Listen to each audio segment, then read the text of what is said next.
Allez, le grand attaquant. Ouais. Messieurs, un peu de discipline, s'il vous plaît, dans le vestiaire. Le grand attaquant, est-ce qu'on l'a eu cette saison avec Valère Germain ? La question est posée. 62% du temps joué, 5 sur 10. C'est le moins bien noté de tous les Olympiens qui ont disputé la moitié des matchs. La moitié ou les deux tiers ? La moitié des matchs. 18 buts, 6 passes décisives. C'est le deuxième meilleur buteur de la saison de l'OM derrière Thauvin. On passe au remplaçant qui finalement a fini peut-être dans la peau du titulaire. 28% du temps joué pour Kostas Mitroglou seulement. 4,8 en note, c'est juste en dessous de Clinton Ng pour vous donner un petit point de repère. 13 buts, une passe. Voilà messieurs, est-ce qu'on a un grand attaquant là-dedans ? Non, clairement. Est-ce qu'on a un attaquant qu'on a envie d'avoir encore l'année prochaine dans ces deux ? Oui, moi oui. Oui, moi aussi. J'ai envie de garder Valère Germain. Ouais. Voilà, parce que moi là, c'est forcément après la finale, c'est de bon ton de dire Germain il est nul, de faire des chansons, de faire ce que vous voulez, de le siffler. Alors, il n'a pas été sifflé sur son entrée en jeu contre Amiens. Rappelons quand même que les ultras ont scandé son nom. Il a été un peu sifflé quand même. Faut être complet. Oui, il n'a pas été que sifflé. Ah, tu veux dire que c'est ce que je voyais, tu dis il n'a pas été sifflé. Il a été sifflé. Excuse-moi, oui, il a été sifflé, mais son nom a été aussi scandé. C'est vrai. Moi, Valère Germain, il a mis 18 buts, tu le dis, et fait 6 passes décisives. Mamadou Niang, sa première saison, il en a pas mis 18. Et avec l'Inter-Toto, la finale de la Coupe de France, on avait aussi joué beaucoup de matchs, donc je pense qu'on s'y retrouve. Oui, il pourrait être meilleur que ça, mais pour moi, il reste. Et puis surtout, on ne sait jamais ce qui peut se passer avec un autre attaquant. Et tu veux qu'il y ait écrit remplaçant sous Valère Germain quand même ? Parce que regarde là, il y a écrit titulaire. Ouais, à voir, ouais, selon l'organisation. On l'a dit à chaque fois, le schéma de jeu peut changer, il peut tirer sa carte, tirer son épingle du jeu dans d'autres formations, pourquoi pas un 4-3-3 ou autre. Mais ce que je veux dire aussi, c'est que Kostas Mitroglou, je l'ai défendu toute l'année, j'étais là à chaque relance, on est ensemble à vivre les matchs au stade, tu me vois à chaque fois y croire à chacun de ses retours. Là, rien que sur le dernier match, sur ce tir envoyé dans les nuages, sur sa posture, tout ça, je me dis, voilà, on disait tout à l'heure, on parlait de finances. Kader est en train de bouillir là. Non, mais ce que je veux dire, c'est qu'un club comme le PSG, il se plante sur le recrutement de Ressé. On se souvient, ils ont mis 30 millions d'euros sur lui. Un peu moins, ils l'ont envoyé à Las Palmas 6 mois après. Ils ont recruté Draxler encore plus cher parce qu'ils ont les moyens illimités. L'OM, on sait dès le départ qu'on n'est pas dans cette catégorie-là. Donc je ne serai jamais de ceux qui disent qu'il faut lui faire un chèque parce que c'est comme ça que ça se passe.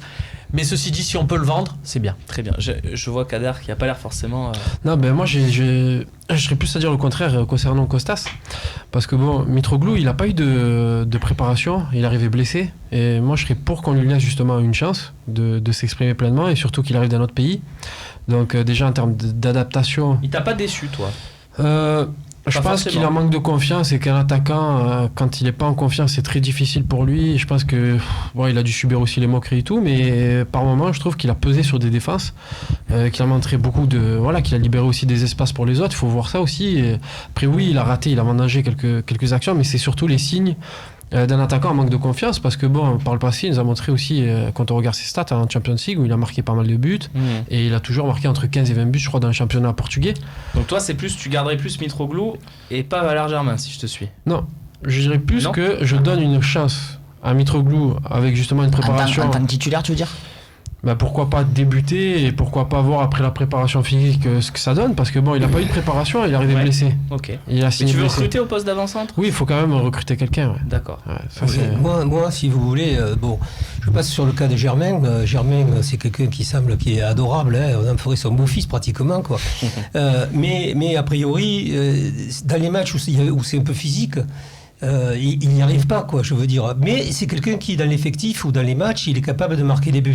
Donc moi, je suis comme Romain, je le conserverai, quoi. Par contre, Mitroglou, peut-être c'est vrai, il est arrivé blessé, etc. Mais il a un style de jeu, il prend jamais la profondeur, il joue comme pivot, c'est lourd.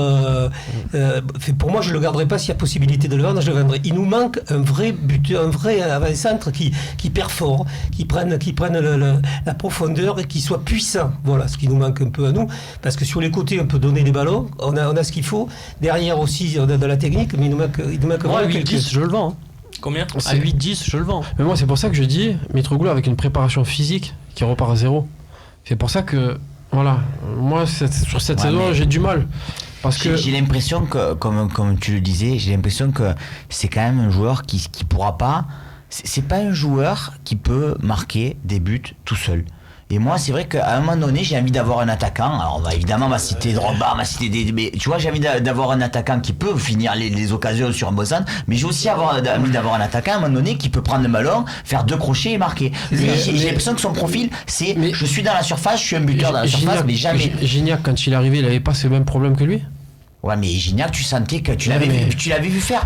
Il était sifflé. Tous les ballons qu'il touchait, il était sifflé. Mais je pense pas qu'il ait ce profil de joueur qui peut faire une diff tout seul. Je pars du principe juste, voilà, on lui laisse une préparation physique, il est plus blessé, on voit ce que ça donne. Après, voilà. Moi, je prends d'Avançat quand même. Oui, mais il faut en prendre un, bien sûr. Ouais. Après, il va falloir faire des choix parce que je veux pas faire le récap du grill à ta place, mais on va recruter un arrière gauche, on va recruter un défenseur central, on va recruter un milieu. Il y a l'épine dorsale qui est hyper. Allez, on va faire le bilan.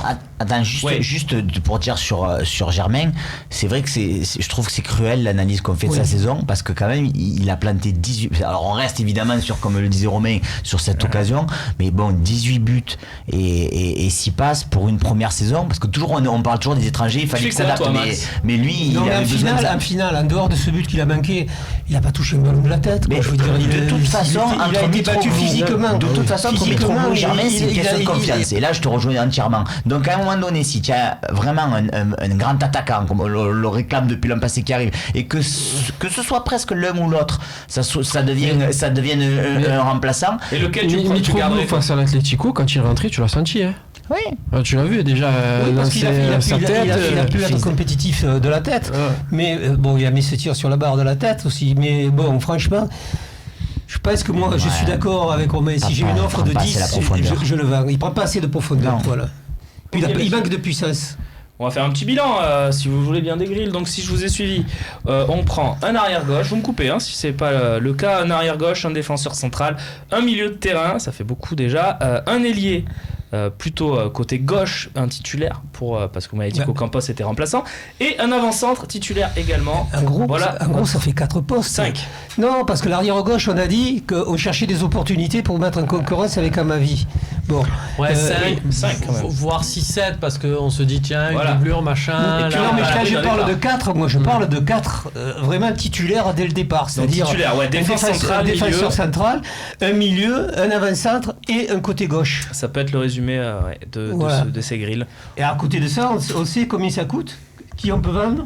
Mais voilà, après c'est surtout voir effectivement qui tu vas vendre, parce qu'on n'est pas à l'abri aussi, on a parlé de Thauvin, on a parlé d'autres. Et c'est là qu'on se dit, on va garder Sanson pour le banc parce qu'on a les moyens de le faire.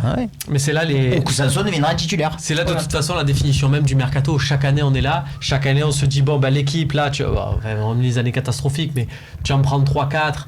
Et puis c'est bon, et puis c'est jamais ce qui se passe. Parce qu'en fait, après, en fait, t'en vends un. Mais attention, moi la petite expérience que j'ai fait que il ne faut pas changer 10 joueurs. Il faut garder, si tu veux, il faut 4-5 joueurs qui soient. 4 c'est bien, parce qu'il faut garder l'état d'esprit, quoi. Surtout après cette saison. Voilà. Surtout Romain nous a calmé un petit peu en disant ouais les gars, 1, 2, 3, 4, 5. Mais attendez, il me semble qu'avoir fait des talks les années précédentes, toi on disait bon, tu sais quoi, on vire tout le monde. Allez, on vire tout le monde. Là déjà, on prend le truc à l'envers, on en garde 6 quasiment. Donc c'est quand même pas mal, quoi. Surtout ça, c'est important, quoi, je veux dire. Il faut capitaliser là-dessus. Je vais trop Après, c'est au directeur financier, au président de faire le reste. Exactement. On les salue. On va remercier tout le peuple marseillais qui nous a suivis sur tous ces talks, Romain, cette saison, que ce soit toi ou moi à la présentation. On a pris beaucoup de plaisir à être avec vous toute l'année. Merci à Maxence et Babou également qui étaient là avec nous chaque semaine. Merci à nos invités qui ont été là toute la saison. Ce soir, c'est Francis et Kader. Merci d'avoir été avec nous d'ailleurs, messieurs. Et voilà, merci, on se donne rendez-vous. Merci à la technique aussi. Merci à la technique, évidemment. On peut dire au revoir nous aussi parce qu'on ne sait pas le transfert des consultants, ce qu'on saura l'an prochain. Il y a gros offre, je te cache pas. Voilà. Merci à Camille Torres et Nicolas Chabert pour cette saison, évidemment. On va de toute façon revenir, Romain, avec les Mercatalks, comme chaque année cet été, évidemment. Puis il y aura le mondial, on verra. Le mondial, voilà. On est là au Phocéen, les transferts, vous le savez évidemment. Je vous remercie d'avoir passé cette saison en notre compagnie et on vous dit à très vite. Salut.